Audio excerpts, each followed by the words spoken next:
Hi, welcome back. It's Sarah Terry here with some mental health hints, tips and advice on this very chilly autumn day in the UK.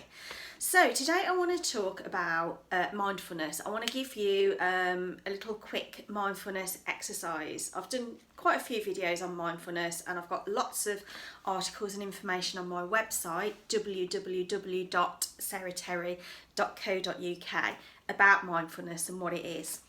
Now, but you can just use some really quick mindfulness tips to help you out. Now, this is one that I often use with students who are nervous going into a particular classroom, a particular environment, maybe even into an exam, okay? And I just call it the 5 senses. Basically, what we're going to do is we're going to enter the room using our 5 senses. So, what can we see? What can we hear? What can we smell? What can we touch? And what can we taste? Okay? Now, the beauty of this simple exercise is that whilst we're concentrating on what we can see, smell, hear, etc., we're not being anxious. What it does is it enables us to just take our mind off feeling anxious for a minute, and that might just be long enough for our anxiety to calm down rather than escalate. All right? So, 5 senses. Okay, enter the room, and what I often say to students is choose something to focus on. Okay, so often in classrooms there might be a poster, a clock, you know, find something on the wall, you know, curtains, blinds, whatever it is, find something to focus on, okay, as you're walking into the room. And for those few seconds, it's all about you and whatever that thing is that you're focused on, okay? So let's say, for example, it's a clock, okay? So you're looking at the clock, you're walking in, and okay, what do you see? You see a clock, okay? What does it look like? Is it a boring clock? They usually are in schools, boring, just clock with hands, aren't they? What time is it? Yeah? What colour are the arms on the clock? Has it got a second hand? Or is it just the two time-telling hands? Okay? Has it got numbers? Or has it just got dots or Roman numerals? See how much there is, you know, in a seemingly boring clock, we can get quite a lot of information from it. So what do we see when we look at this clock? Okay? So that, I usually say, what do you see first? Because it enables you to just focus on something. Then, as we're entering the room, okay, we can then think, okay, what do I hear? Well, generally it's going to be a little bit of hustle bustle, isn't it? Chairs scraping maybe as students are sitting down, a little bit of chitter chatter, maybe the teacher saying, shut up, because you're being too noisy.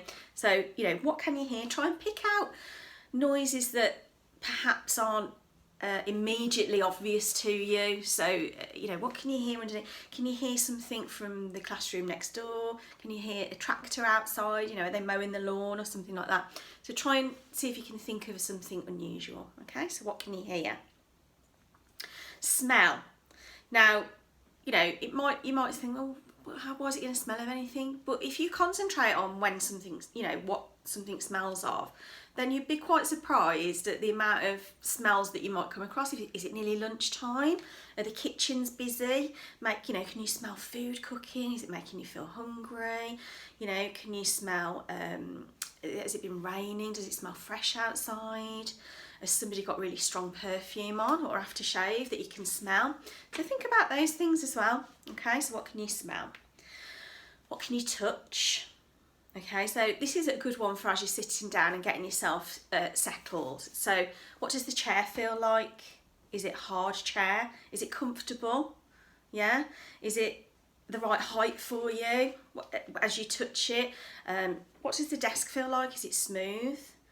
You know, as you get your pens and pencils and books out, what do they feel like in your fingers? Yeah, is it your favourite pen that you're using today because you like the feel of it? Might be. What can you feel? Okay. Finally, what can you taste? And again, it's like, well, why would you say that?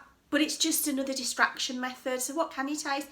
If you just had a drink, can you still taste that? Did you have something to eat, a break, a biscuit or a sweet or something? Can you still taste that? Now, I'm not going to mention chewing gum because we all know that that's not allowed. But if you'd had a chewing gum or a mint, can you taste the mint in your mouth? And it's just being aware of what's going on in your mouth, because actually when we feel anxious, we often get quite dry in the mouth and we clench our mouths. And this is like, we don't realise we're doing it.